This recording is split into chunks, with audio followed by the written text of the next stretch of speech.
Malam semua, aku dapat petunjuknya.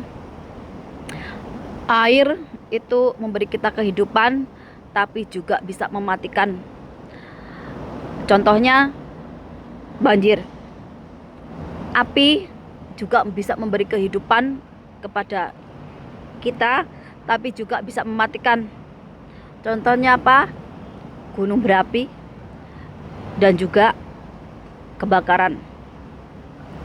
Kehidupan kalau kita memasak gunakan api, semangat hidup juga energi api, dan udara yang kita hirup ini memberi kita kehidupan tapi juga mematikan. Contohnya apa? Puting beliung, topan. Tanah memberi kita kehidupan, tapi tanah juga bisa mematikan kita. Contohnya apa? Tanah longsor. Dan kenapa aku ngajarin 4 elemen ini? Karena ini yang bisa menyatukan semua umat manusia, semua makhluk hidup. Karena apa? Karena 4 unsur ini ada di dalam semua makhluk hidup.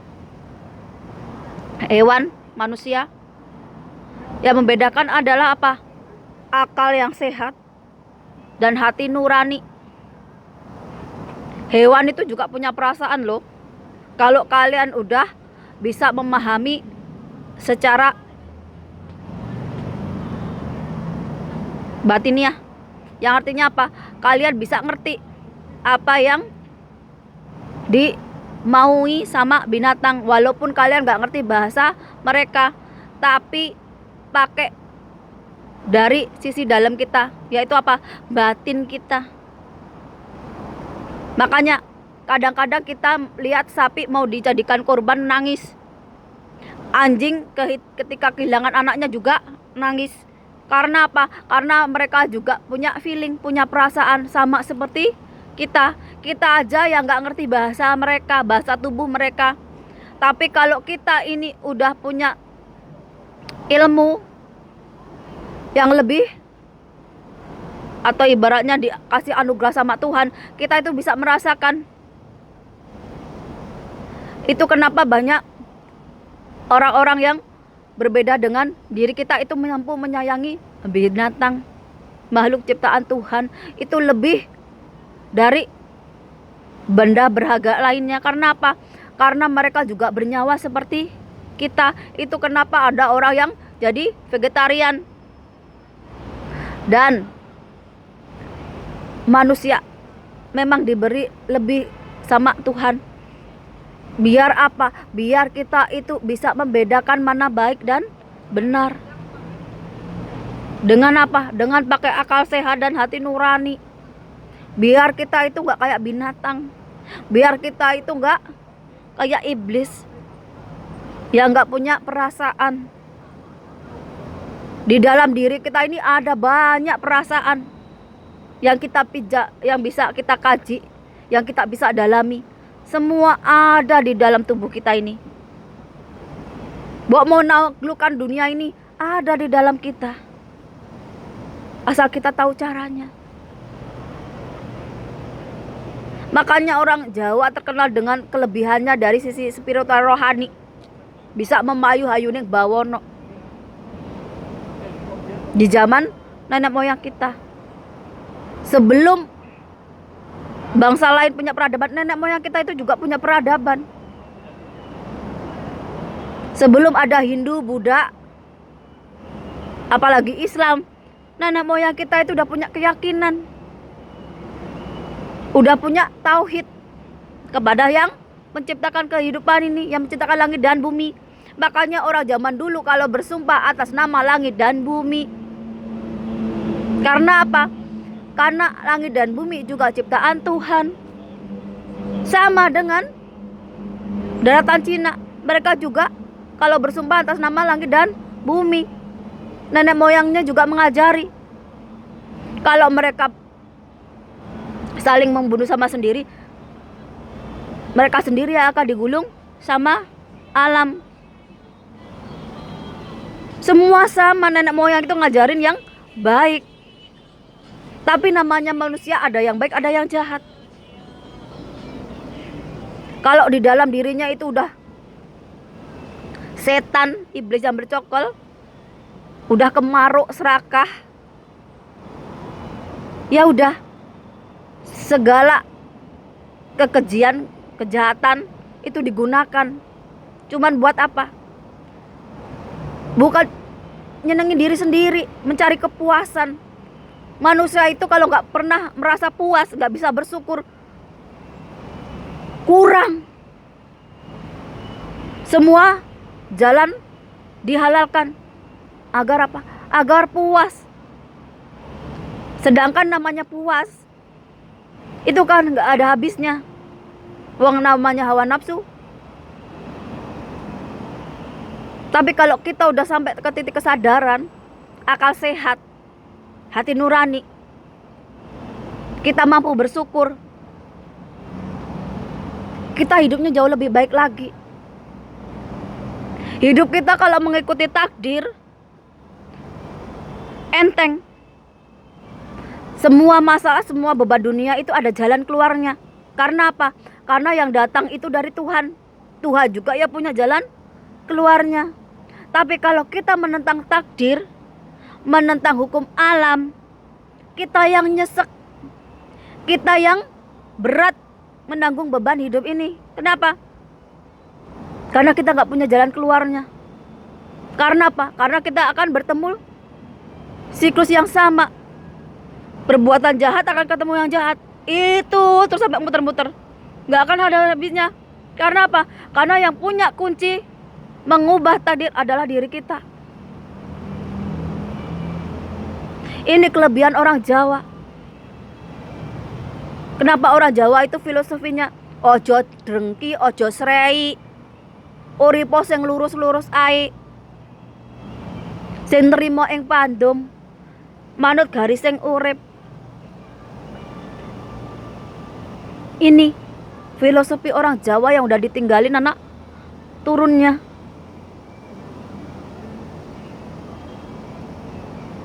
Orang Jawa yang sekarang ini gak mencintai bangsanya sendiri, gak mencintai tanah airnya sendiri, gampang diprovokasi, terpecah belah, entah karena agama, entah karena politik. Papua diacak-acak lewat GAM. Ada campur tangan asing nggak? Ada. GAM di Aceh ada campur tangan asing? Ada. Pemberontakan DITI ada dari asing? Ada. Orang keturunan Arab yang ada di Indonesia kalau ngajarin apa? Memprovokasi apa? Kalau ceramah-ceramah itu bale lo. Ini sama seperti daerah-daerah Arab yang zaman Irak dan sebagainya hancur karena apa? Karena pemberontakan. Karena rakyatnya nggak mencintai negerinya sendiri. Sama di tanah Jawa ini udah sampai ke puncaknya. Karena apa? Karena perbedaan agama. Bukan hanya sekarang, mulai dari zaman kerajaan dulu, mulai dari zaman Siti Jenar dan pengikutnya yang dibantai. Karena apa? Karena beda agama, cuma beda caranya, tujuannya sama ke Tuhan.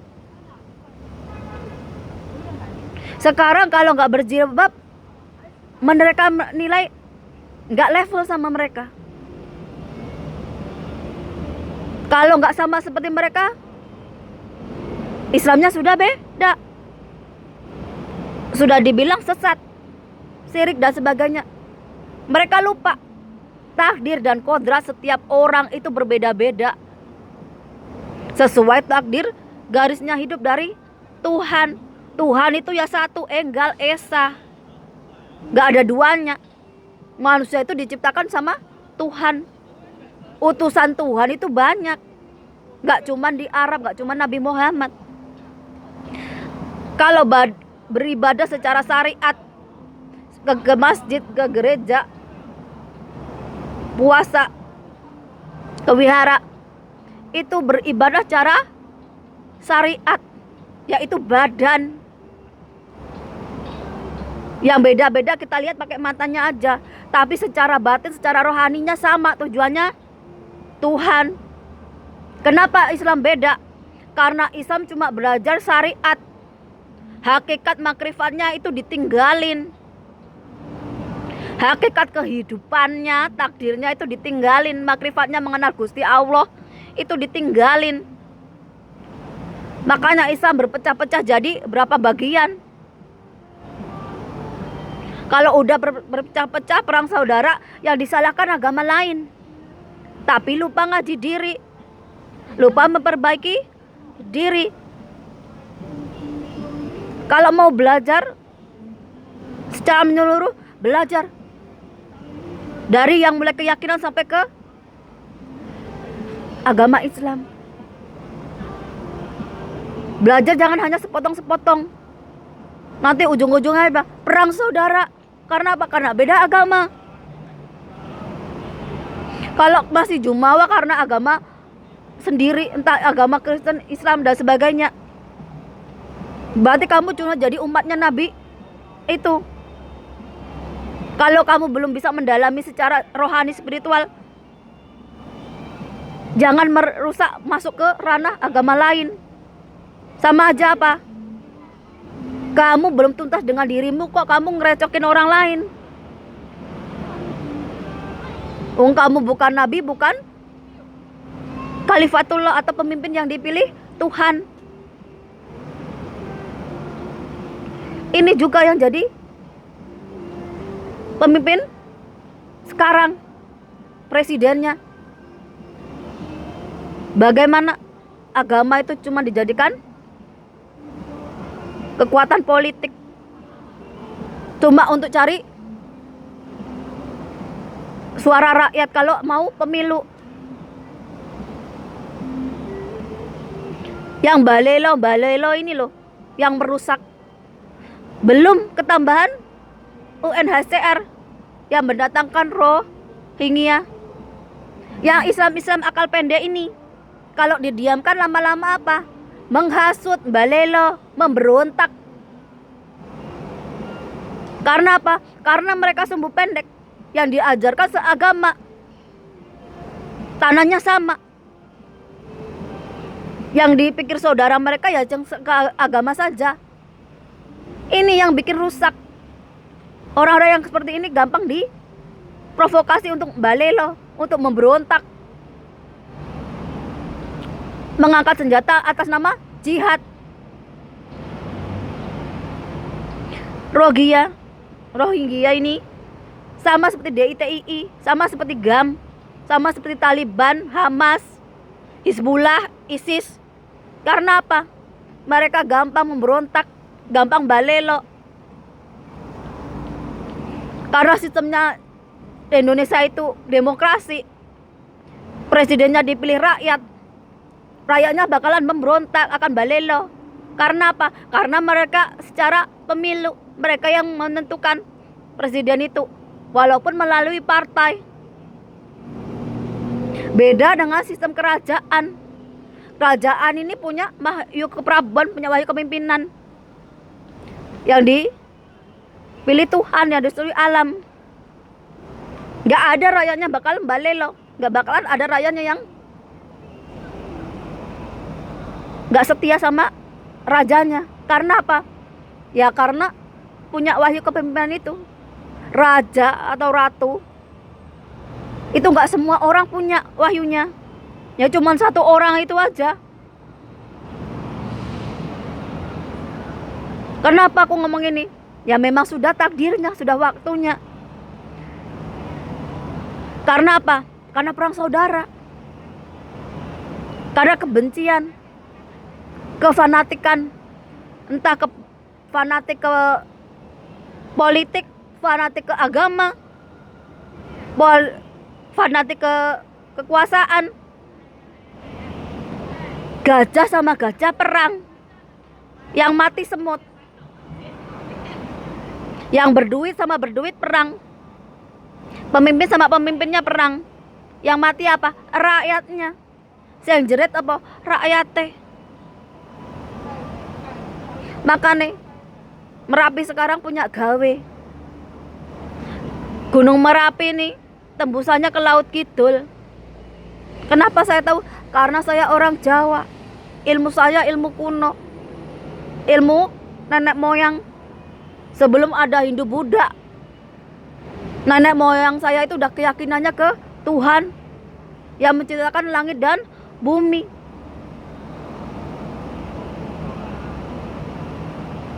Kalau pemimpinnya Indonesia ini cuman mentingin mereka sendiri, rakyatnya bakalan mati sia-sia. Makanya Merapi punya gawe. Karena Merapi itu tembusannya Laut Kidul. Kalau orang-orang Jawa zaman dulu tahu bahwa mereka udah punya calon sendiri yang dipilih Tuhan, yang punya wahyu keprabon, wahyu kepemimpinan. Ini nanti banyak nih indigo, dukun dan sebagainya bakal bilang si Gibran, Krishna, Abimanyu, Bima dan sebagainya. Sedangkan Prabowo jadi Ratu Adil atau Satrio Piningit. Begitu juga dengan Ganjar dan Mahfud. Ini sih Satrio Piningit dan Ratu Adil. Begitu juga dengan Anies sebagai Imam Mahdi. Akan banyak orang-orang kiai, dukun, indigo ngomong seperti itu. Buat apa? Buat nyari cuan. Tak omongin. Karena apa? Karena mereka gak bisa baca alam. Mereka cuman cari cuan. Kalau mereka bisa baca alam, gak bakalan mereka berani bilang ketiga calon pemimpin ini pemegang wahyu keprabon. Karena apa? Kalau mereka punya wahyu keprabon, kalian itu gak bakalan ada bencana merata tiap hari kayak begitu. Tapi gak bakalan ada orang percaya saya ngomong. Kenapa? Karena kalian sendiri gak percaya sama apa yang udah ditinggalin ke nenek moyang kalian. Gak meyakini ke Tuhan. Gak meyakini antara hidup dan mati.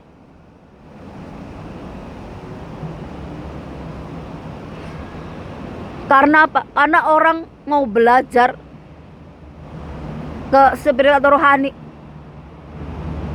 perlu pengorbanan, perlu manut garis sing urip, mengikut takdir. Walaupun saya itu nggak di tanah Jawa, tapi takdir saya dilahir di sana. Ya saya mencintai. Ya kaweruhnya, ilmunya ya saya dalami. Namanya ilmu itu nggak mengenal jarak, ruang dan waktu. Bawa beribu-ribu tahun, berabad-abad. Kalau kita mau belajar ya tetap ada ilmu-ilmu kuno, ilmu-ilmu tua dari nenek moyang kita. Tinggal diri kita ini mau menjadikan ilmu itu menjadi berguna untuk membantu orang lain, atau cuman untuk kepentingan diri sendiri, menghalalkan segala cara sifat-sifat yang keji untuk menyasarkan orang lain. Ini yang gak dipunyain orang Jawa, orang Nusantara. Makanya aku masih ngajuin jempol buat orang-orang yang mau tetap memegang adat istiadat leluhurnya. Baik buruk itu tergantung diri kita ini. Semua ilmu itu baik, semua agama itu baik. Tinggal kita ini bisa nggak mengamalkannya, mendalaminya secara batin, secara rohani, secara spiritual, agar menjadi baik, agar berguna untuk orang lain.